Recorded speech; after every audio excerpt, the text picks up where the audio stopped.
महाशिवरात्रीच्या सर्वांना हार्दिक शुभेच्छा.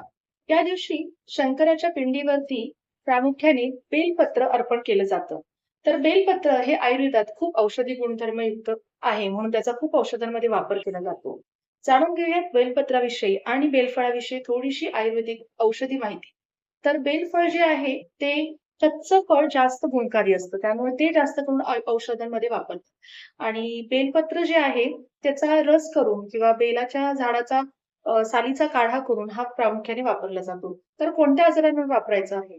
तर प्रामुख्याने जेव्हा जुलाब होतात आणि जुलाबांमधून रक्त पडत असेल, तर अशा परिस्थितीमध्ये रुग्णांनी जरूर बेलफळाचा किंवा बेलफळाचा मुरंबा मिळतो त्याचा वापर करावा किंवा बेलफळाच्या पानांचा रस किंवा त्याच्या झाडाच्या सालीचा काढा करून तो प्यावा.